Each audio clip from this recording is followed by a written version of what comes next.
The Capital Connection is a production of WAMC Northeast Public Radio. David Gustina is the producer of The Capital Connection. Support comes from United University Professions, representing 37,000 academic and professional employees at SUNY campuses and teaching hospitals across New York State. Frederick E. Cole, President, uupinfo.org. And New York State United Teachers, representing professionals in education and healthcare, online at nysut.org. From Clean Path New York, working to support New York's economy and bring New Yorkers renewable energy while helping to create jobs. CleanPathNY.com for information. It's the Capital Connection. Hi, I'm Alan Chartock. This week we're looking back at a very busy year in New York State politics. We had a governor resign, the state's first female governor took office, and the state attorney general mounted a short run for governor. Joining me with the sounds of the session is WAMC News Director, and who else but Ian Pickus. Ian? Alan, have you ever seen a year like this in New York State government? No, I'm so old I don't remember. No. The truth is this has been some remarkable merry-go-round, and we're going to talk about it all today. Well, if you think back to just about a year ago, then Governor Andrew Cuomo was really riding high. He was America's governor for a time during the pandemic. He had had his profile rise, and he gave a series of 4 State of the State addresses early in January, rather than the customary gathering of the lawmakers because of the pandemic. And his theme for the year was going to be the war against COVID-19. The war room is fitting, because we are at war, a war that began early last year when we were ambushed by the COVID virus, and a war that continues today. So what happened? Well, it turns out that Andrew was accused of being a bad boy and having done some things with women which were most unattractive. And so things turned around and fast. But there's a backstory here, Ian, and I think that backstory is that the political class in New York was so offended by Cuomo. He was so mean to all of them, and proudly so. And that included not only, the political hacks, but some of the most respected people in New York State politics. So it's almost as if somebody had snapped their fingers and said, okay, we got to get rid of the guy. We're going to get rid of the guy. We have these accusations from women that he acted inappropriately. We're going to ride that one. And it was almost as if everyone signed on. So that's what happened. They decided he's been so mean to us, so uncooperative, that we're gonna just make sure that he can't stand up after we're done with him.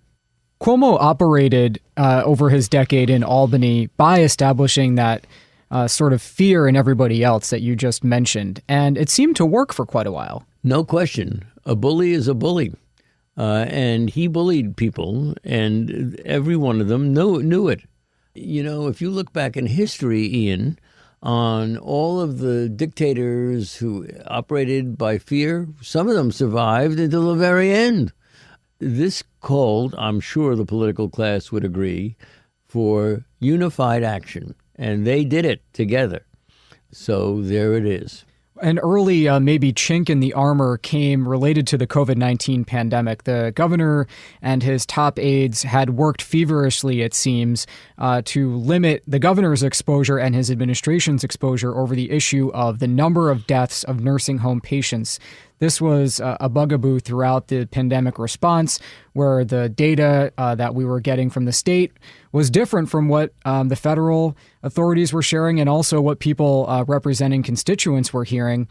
Here's a soundbite from February when the governor was forced to address the nursing home deaths after days of silence. And now people are left with the thought of, did my loved one have to die? And that is a brutal, brutal question to pose to a person. And I want everyone to know, everything was done. Everything was done by the best minds in the best interest. And the last thing that we wanted to do, the last thing that I wanted to do, was to aggravate a terrible situation. Throughout the term of Governor Andrew Cuomo, you talked a lot about character. How does that apply here? Well, Ian, as I have said so many times, and so many psychiatrists and psychologists have said, character is set by the time you're 4 years old, very Freudian principle, and it stays with you all your life. You know, he really was a guy who had a very rough side to him. I remember once, it comes up in my mind, that I saw Mario on the TV, and he had his hand on Andrew's face and said, Andrew is a good boy. Well, if there's one thing Andrew was not, it was a good boy. Andrew was a guy who was rough and thought that the way that you got ahead in the world is to be rough and to be tough. And there is nobody in organized politics in New York State who was in the know who didn't know that much about him. So, yeah, he was a tough guy, and I gave him the nickname very early, as you will remember, Andrew Tough Guy. Because that's what he was. He ruled by fear, he ruled by intimidation, and in the end, he went one step too far. Now, as far as the nursing homes were concerned, he would have gotten away with that if he had not been, in my mind, that mean to so many people. But they saw it, and they took advantage of it, and they said, anything we can do to bring this guy down, we're going to do. Now, was he wrong on the nursing homes? From what I'm seeing, I have no doubt that he was. But I don't think it would have risen to the level of impeachment, which is where we were going with this thing, under other circumstances. Governor Cuomo, and you pressed him on this during one of your interviews on this very show, about how much he was being paid for his COVID-19 memoir. As we speak, JCOPE, the Joint Commission on Public Ethics, is trying to claw back the $5.1 million it previously allowed Andrew Cuomo to receive for that book. And maybe that was a turning point in terms of his COVID management and the issue of nursing home deaths. You know, during the fog of war in the early days of 2020, the governor was seen as this leading figure during the pandemic. But eventually, as we've later learned, he published a book and was using government staffers to help work on it during work time, which he denies. Well, certainly that was the allegation, that he had used people who worked for him to help him with the book. He may have denied it, Ian, but it stuck. Do I think that he's going to give back the $5 million? No, I do not. And sometimes when you've beaten up a bully, and you hit too hard and once too often, the concept of public sentiment may be changed. I think on the book thing, most people are shrugging and saying, look, I'll tell you who's got punished, the publisher, because that book isn't going anywhere. That's for sure. Now it's pulped. Well, let's go ahead to March. You mentioned earlier the allegations of sexual misconduct against the governor. By March 3rd, the leaders of the state Senate and Assembly had called for his resignation. I now understand that I acted in a way that made people feel uncomfortable. It was unintentional, and I truly and deeply apologize for it. I feel awful about it. And frankly, I am embarrassed by it. And that's not easy to say. And this set off many months of kind of a strange dance with the governor and the attorney general's office because Governor Cuomo said that they would seek an independent review of his actions. The attorney general eventually stepped in to do that review, and that ended up being the beginning of the end for Andrew Cuomo. But there were several months in between those 2 points where he was still governor and doing COVID briefings and going around the state while waiting for this other shoe to drop. And maybe the beginning of the end for the Attorney General, who clearly positioned herself to be a gubernatorial candidate. It's interesting because Kathy Hochul, who was the lieutenant governor who took over for Cuomo, hasn't received really a bad word from the governor. But Tish James, who, of course, was the Attorney General, received most of his anger. Including in July, when he began laying the groundwork to accuse the AG of bias in the investigation.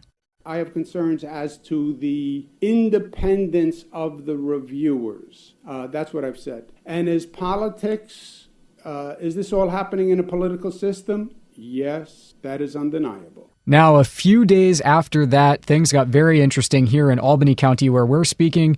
The county sheriff suddenly was involved in probing one claim of misconduct against Andrew Cuomo made by a former staffer who claims that Cuomo groped her in the executive mansion in December of 2020. I can tell you that Attorney Brian Primo and his client did in fact come in.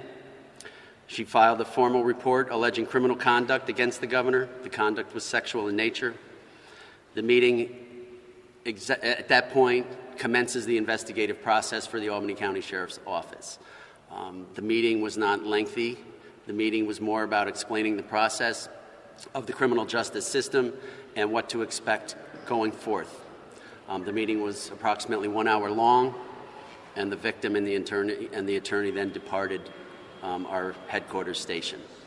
I cannot go into any detail from there. I can tell you that we've reached out to the Attorney General's office and their private counsel assigned, requesting investigative material that will aid us in going forward, and that's where we are today. Now, Alan, in the next clip we'll play, we'll listen to Cuomo outlining his plans to resign. Why did Governor Cuomo ultimately have to bow out, given the headwinds he was facing? Ian, it's very simple. They were going to impeach him.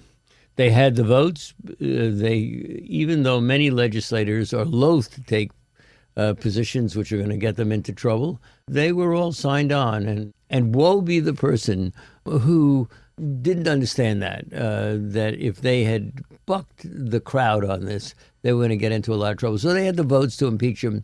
He's a realist. He knew they had the votes to impeach him, and he said, okay, I'll resign. The last thing that guy wanted was to be impeached, that's for sure. Now, this is a different dynamic than what we saw with outgoing President Trump, who was impeached by a Democratic-run Congress as a Republican president. Things had to be pretty bad in New York State for the Assembly and the Senate, which are run by supermajorities of Democrats, to finally say to Cuomo, you got to go. Well, that's right. You see, Cuomo, in my mind, and what do I know? I've talked to him many times, of course, and on our air and other places. But Cuomo was a guy who knew when the time to go was there. He is, as I've said, a political realist among every other thing. Do I think he's done, by the way, in politics? No, I do not. I think we will see Andrew Cuomo again. Don't know exactly when, but I think we will see him again. I remember one time I was talking to one of his best friends, Sandy Fruscher, at the time, and Cuomo had gotten into a lot of trouble with his scandal over his marriage and busting up at the time. And Fruscher said to me, I hope you don't think he's done, because he's not done. And boy, was he right. He was at a low point then. He's at a low point now. Here's how he explained it to the voters of New York State when he announced that 2 weeks from August 10th, he would leave and let Lieutenant Governor Kathy Hochul take the reins. This is one of the most challenging times for government in a generation. Government really needs to function today. Government needs to perform. It is a matter of life and death, government operations. And wasting energy on distractions is the last thing that state government should be doing.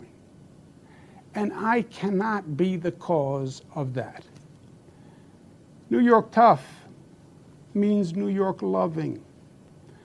And I love New York. And I love you. And everything I have ever done has been motivated by that love. And I would never want to be unhelpful in any way. And I think that given the circumstances, the best way I can help now is if I step aside and let government get back to governing. And therefore, that's what I'll do. Because I work for you. And doing the right thing is doing the right thing for you. Because as we say, it's not about me, it's about we. Kathy Hochul, my lieutenant governor, is smart and competent. This transition must be seamless. We have a lot going on. I'm very worried about the Delta variant, and so should you be. But she can come up to speed quickly, and my resignation will be effective in 14 days. And that led to New York State's first female governor in its very long history. Governor Hochul tried to say that she'd never been close with Andrew Cuomo, and that seems to be the case. Well, yes. I was just about to say that after I heard this clip. He had actually asked her, at one point we are told, to step aside and not to run as lieutenant governor with him. So they were not the closest of friends. He needed her. He was, a downstate Democrat, as all Democratic leaders have been up till now. She was from the Buffalo area.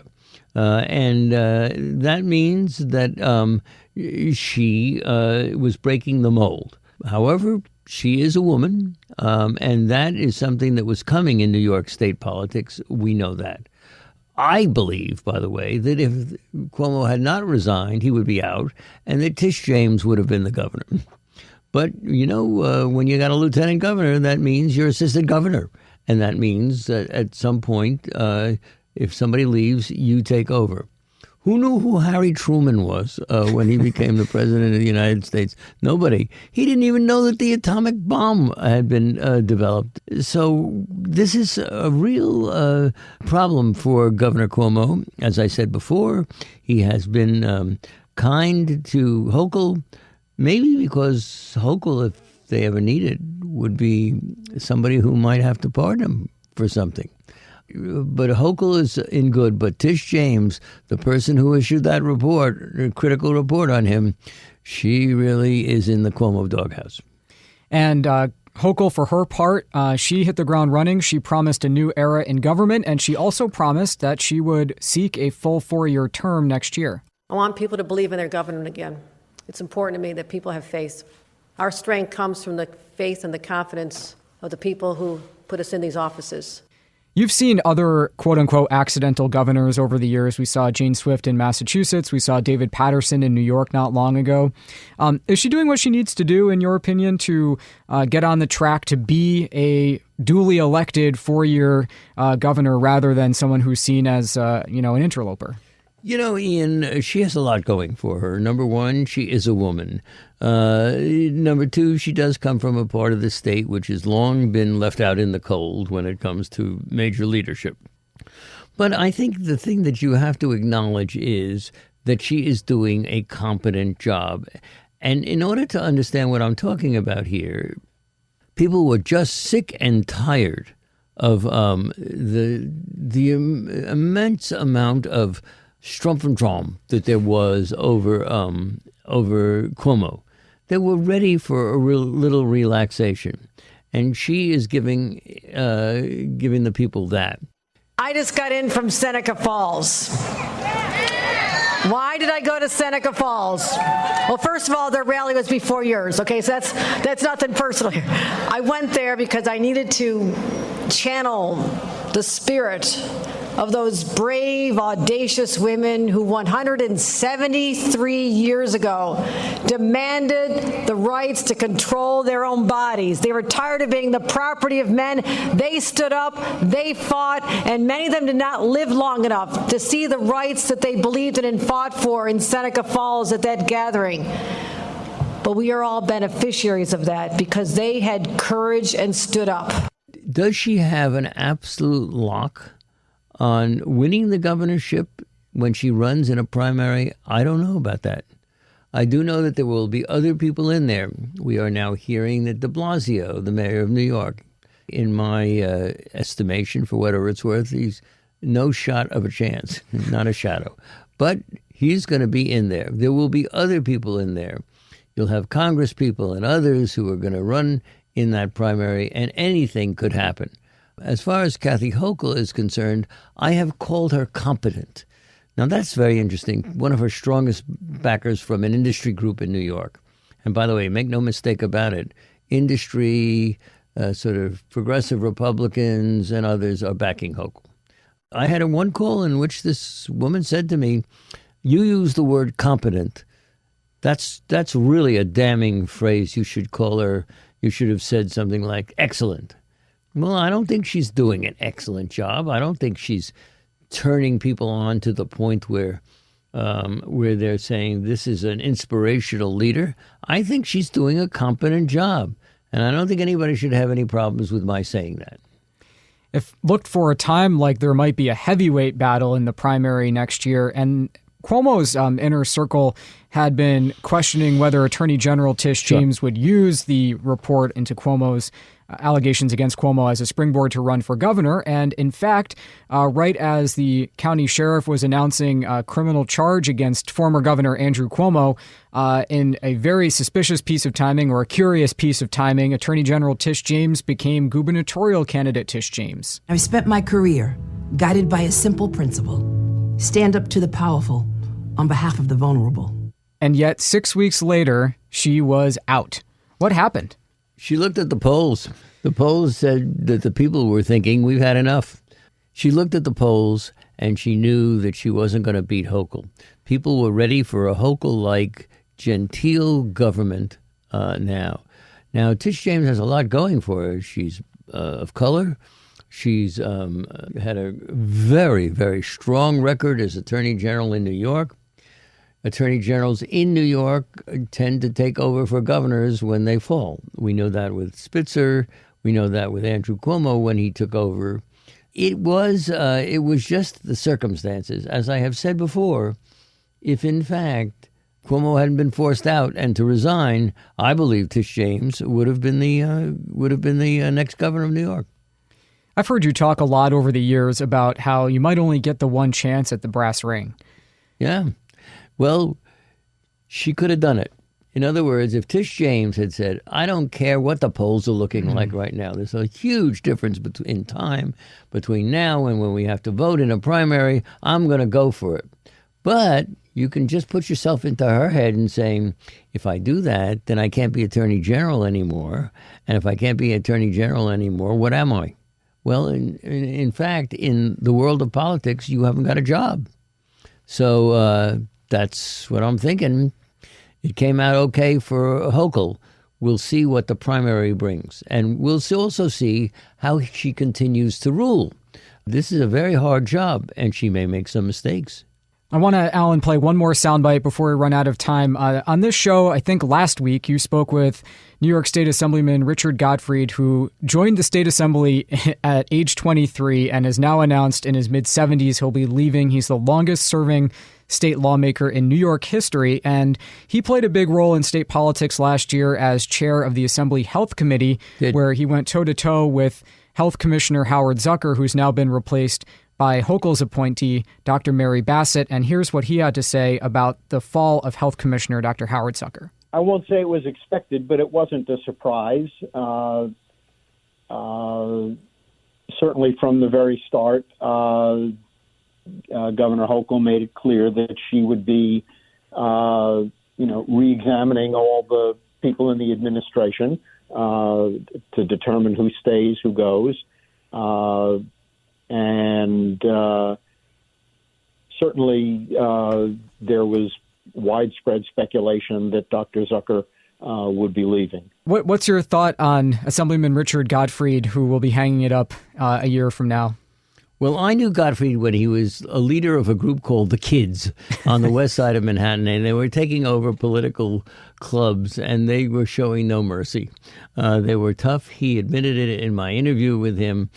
He came to the legislature. He had been seen as a sort of a bomb-throwing semi-revolutionary. He gets to the assembly, and he falls in love with the way in which the stairways to power work in the legislature. And he's done very well. I've come to really admire the guy. He decided he was going to take that health committee. He was going to be the chairman of the health committee. And he's done some remarkable things for children and for adults and other people. You got to give him a lot of credit. Let's look ahead to 2022. We haven't talked a lot on this show about the Republicans, but it looks like Congressman Lee Zeldin is likely to be the Republican candidate for governor. There are others who are in the primary field. Does he have any shot to win? Have I ever been wrong? Lots of time. I think that Zeldin has the chances of warm spit of winning. Look, here's a Trumper in blue state New York. He's a Trumper. I don't understand why the Republicans nominated him or are going to nominate him. I think he's a loser. Not since 2002 have Republicans won a statewide election of any sort in New York State, going all the way back to George Pataki's last victory as governor. How come? They may be thinking now's the time. Andrews, hasn't been impeached, but he was thrown out, let's face it. And they think this is it. But frankly, Ian, they had decided he was going to be their nominee before the Andrew stuff had actually happened.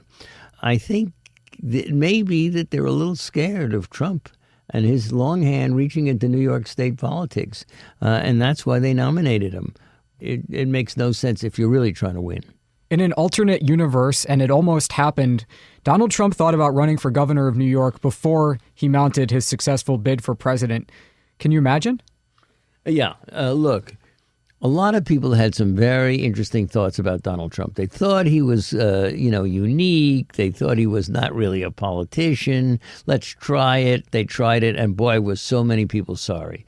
So I think if he had run for governor of New York, the result might have happened. Let's face it.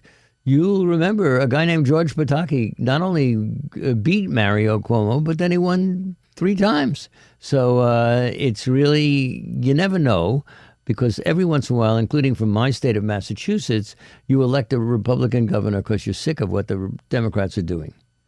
Okay, Governor Hochul will be giving a State of the State, her first as governor in the early going of the 2022 legislative session. What do you expect to hear from Governor Hochul? Same old, same old. We'll hear about kids and how she's all for them. And we'll hear about balancing the budget, which she is going to do, by the way. And she's taking over in a very good year when there's some surplus funds. So she'll ride on that one, and she'll basically give the people of New York a progressive agenda or semi-progressive agenda, which will keep the middle of the roaders happy. We're out of time. I'm Alan Chartock, and we've been looking back at 2021 with WAMC's excellent news director, Ian Pickus. Thanks for being with us, Ian, and Happy New Year, and Happy New Year to everybody else out there.